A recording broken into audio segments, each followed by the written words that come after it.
इस तेज़ी के पीछे की वजह क्या है? देखिए, इस तेज़ी के पीछे की वजह एक सिंपल सी है कि एक आज ढेर सारी खबरें थी। कितने दिनों बाद नेहा जी आपने मुझे देखा हो कि मैंने आज 10 पॉजिटिव पॉइंट बोले आपको, करेक्ट। है ना? आज बाज़ार के लिए ढेर सारे पॉजिटिव है, जिसमें मैंने ग्लोबल में ट्रम्प से लेके टैरिफ वॉर से लेके कच्चा तेल गिना दिया। अपने ट्रिगर्स में मैंने कहा एफआई ने बेचा, लेकिन परसों से आधा। लोकल फंड 6 दिन से खरीद रहे हैं, याद है? फिर उसके बाद मैंने कहा कल का सेशन देखिए, इन सेंसेक्स निफ्टी लगातार भले आपको चौथे दिन गिरते हुए दिखा, लेकिन बैंक निफ्टी हरे में बंद हो गया। Mid cap small cap recovery के सिग्नल दे रहे हैं। महंगाई का आंकड़ा बहुत अच्छा आया है। गिरना होता तो कल गिर जाते हैं, कल बच गए 25,000 पे। तो ये सारी चीज़ें हैं जो बाजार में पॉजिटिव दिख रही थी, और नतीजों के लिहाज से भी कोई बड़े एक्सीडेंट नहीं है, हल्के फुल्के कमज़ोर। और अगर एचसीएल टेक है भी तो उससे आईटी नहीं घटेगा, एचसीएल टेक ही घटेगा। ये सारी चीज़ें हुई तो सारी पॉजिटिव थी, ज़्यादातर पॉजिटिव, ऐसा नहीं कि नेगेटिव है। एफआई ने बेचा है अभी 5,150 करोड़, कम नहीं होता, लेकिन 10,300 से बहुत कम होता है, आधा होता है। तो लोकल फंड खरीद रहे हैं। सो कुल मिला के ये कि उस हिसाब से थोड़े से सिग्नल मिल रहे थे कि हल्की खरीदारी लौटनी चाहिए, और वो लौटी भी। तो आई एम नॉट सरप्राइज कि बाजार बढ़ा है। और मेरा 25,250 265 का टारगेट है निफ्टी का। मुझे लगता है वहाँ तक तो आना चाहिए। खैर अभी तक आया नहीं है, तो 25,200 हमारी पहली रिक्वायरमेंट थी, वहाँ हम पहुँचे हैं। नहीं, 25,245 आया है, मुझे ध्यान नहीं रहा। ओके, हाँ, तो लगे 25,250 ही हो गया ना। 245 250 में क्या फ़र्क है? तो हमारा 200-250 की पहली रुकावट का रेंज था। अगर आज एक ढंग की क्लोजिंग मिल जाएगी तो कल हम 25,325 350 की तैयारी करेंगे। वो कल है, आज नहीं। ठीक है। अब आइए, आज क्या जरूरी है? आज हमें मिनिमम क्लोजिंग क्या चाहिए?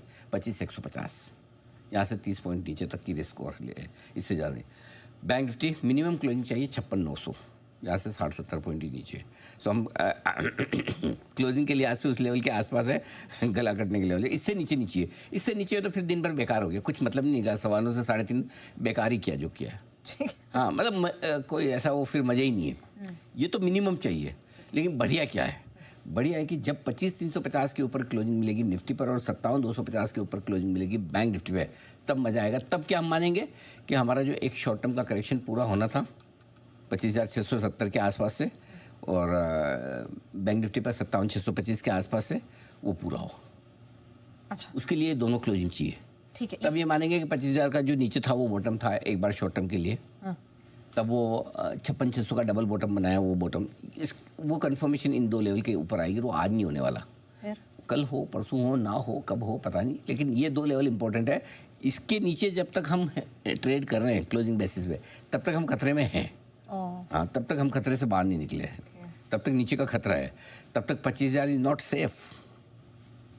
आप झटके में गिर भी सकते हो, लेकिन अगर इन दो लेवल के ऊपर निकल गए ना, तो करेक्शन पूरा, फिर हम 25,670 के हाई को भी पार करेंगे, 57,625 के बैंक निफ्टी के हाई को भी पार करेंगे, फिर नया हाई वहाँ से बनाएंगे, ये दो लेवल के ऊपर बंद होने पर। भारतीय बाज़ारों में आज जिस प्रकार की रंग रौनक देखने को मिली है, काफ़ी अच्छी रिकवरी निश्चित स्तरों से देखने को मिली है। जैसा कि हम लगातार बात भी कर रहे थे कि बाज़ार 25,000 से 25,050 की रेंज में एक अच्छा खासा सपोर्ट लेता हुआ नज़र आ सकता है, क्योंकि वही जोन था जहां पे पुट राइटर्स काफ़ी ज़बरदस्त तरीके से अपनी पोजीशन बनाए हुए हैं, और वहां से यदि गिरावट होती तो वो भारतीय बाज़ारों के लिए घातक सिद्ध हो सकती थी। लेकिन अभी भी पता नहीं है कि क्या 25,000 का लेवल डिफेंड हो पाएगा, क्या बाज़ार से इससे रीजन सामने आएंगे जिसकी वजह से 25,000 का लेवल भी टूटता हुआ नज़र आ सकता है। इन सभी चीज़ों के बीच नज़र तो रहेगी, लेकिन जिस हिसाब की तेज़ी आज भारतीय बाज़ारों में, जिस हिसाब की रिकवरी आज देखने को मिली है, रिकवरी काफ़ी अच्छी देखने को मिली थी। बैंक निफ्टी लीड करता हुआ नज़र आ रहा था, और कई शेयरों में काफ़ी ज़बरदस्त तेज़ी का माहौल भी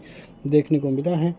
लेकिन एफआईआईज़ पर भी भारी नज़र रहेगी, क्योंकि लगातार एफआईआईज़ की आप देखोगे तो पिछले 2 सेशन में ही करीब 6,500 करोड़ से ज़्यादा की सेलिंग एफआईआईज़ कर चुके हैं, और यदि ऐसी ही सेलिंग उनके द्वारा देखने को मिली तो फिर दिक्कतें भारतीय बाज़ारों की तरफ से बढ़ती हुई नज़र आ सकती है।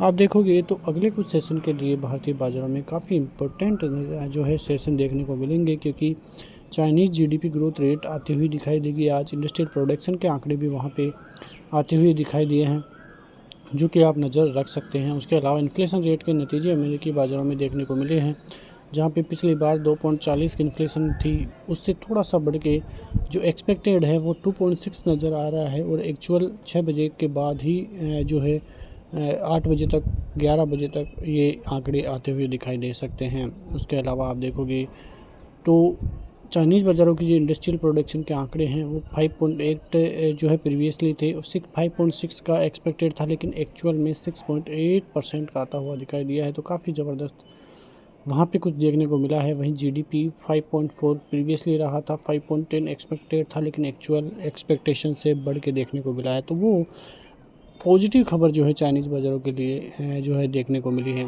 उसके अलावा इंडस्ट्रियल प्रोडक्शन के आंकड़े जो है कल अमेरिकी बाज़ारों के आते हुए दिखाई देंगे, तो वहाँ पे भी नज़रें रहेंगी। तो ये कुछ डेटा कल के लिए काफ़ी इम्पोर्टेंट डेटा रहता हुआ नज़र आएगा। तो ये सभी चीज़ें भारतीय बाज़ारों के लिए काफ़ी इम्पोर्टेंट रहती हुई नज़र आएगी। उस हिसाब से देखें तो भारतीय बाज़ारों के लिए 25,350 का जोन अब पार करना बहुत ज़रूरी है, क्योंकि 25,000 का सपोर्ट जोन तो देख लिया, लेकिन यदि जब तक 350 क्रॉस नहीं होगा तब तक ये जो सपोर्ट जोन है 25,000 का वो ज़्यादा दिन तक ठहरता हुआ नज़र नहीं आएगा, क्योंकि बाज़ार यदि यहीं पे रहा कुछ दिन और तो ये सपोर्ट जोन वीक होता हुआ नज़र आएगा और फिर ब्रेकडाउन आपको देखने को मिल सकता है, जो बाज़ार को 24,800 24,500 तक भी लेकर जाए तो भी कोई बड़ी बात नहीं है। तो ये सभी चीज़ें भारतीय बाज़ारों के लिए काफ़ी इंपॉर्टेंट रहती हुई नज़र आएगी। रिजल्ट सेशन चालू हो चुका है और कई कंपनियों के रिजल्ट भी आते हुए दिखाई दे रहे हैं।